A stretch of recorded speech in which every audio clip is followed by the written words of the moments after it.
Hi. Okay, in the current environment, I want to talk about truth versus story, or Satya versus Kahani. And this is a very interesting time to look at how truth is stranger than story. There are 3,000 billionaires in the world, and most of them are in a file that no one wants to be part of.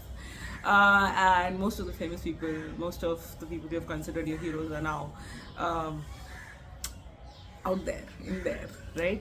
And what that kind of makes you question is the truth of it all. That is the platform on which our kings and queens are standing real, or is the structure built for this behavior? Because ultimately, what are we? We are animals.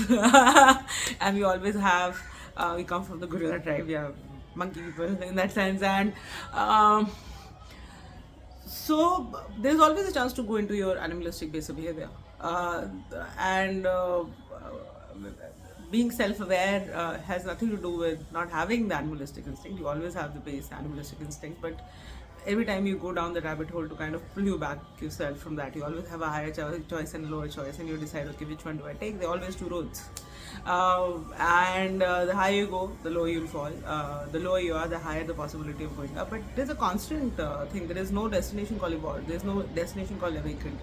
There is a baser reality called you're an animal species, and you have baser instincts, and constantly you're fighting with that versus the higher good, right?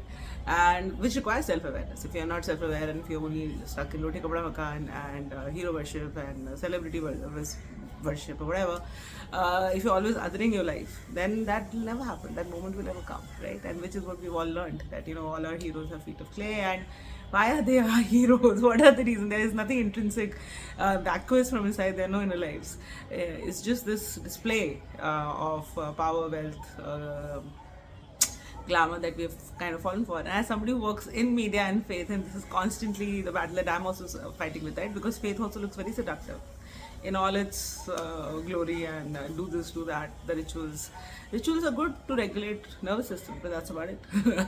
That's the science of it all, right? There is nothing more to it.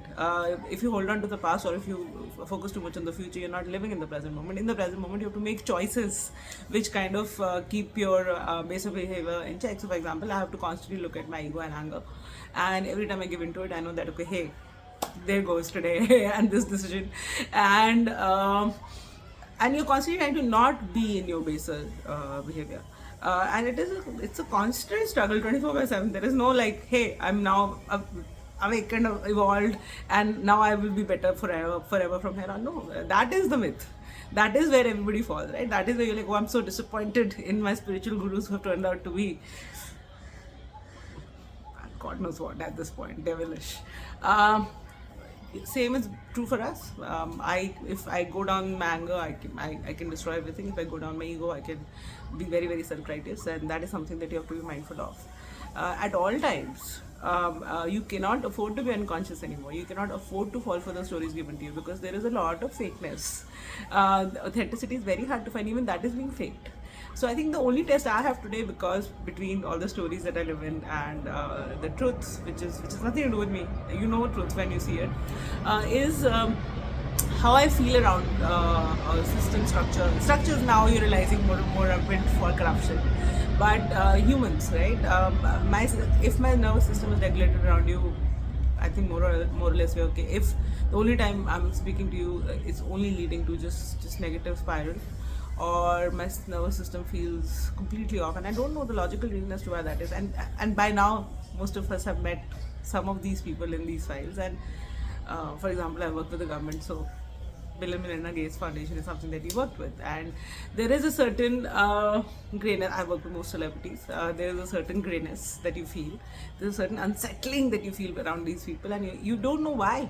But more and more, I think if your nervous system is crying out, you have to listen to it. You have no choice, because the cost is not for the other. The cost is for your own being, because hey, you knew better. And if you could not verbalize it in English or any other language of your choice, you knew better. And it is a constant thing. It's a constant thing. It's a constant self-check. I think it's now it's a declaration of a war of consciousness in more ways than one, and you will have to keep an eye on your baser instincts. Nobody else can do it for you. No ritual, no religiosity, no belief system, nothing can save you except your own self checks. And be hope for kindness and grace when you slip up, and you will on a daily basis, and that's the truth of being a human. No, tell me.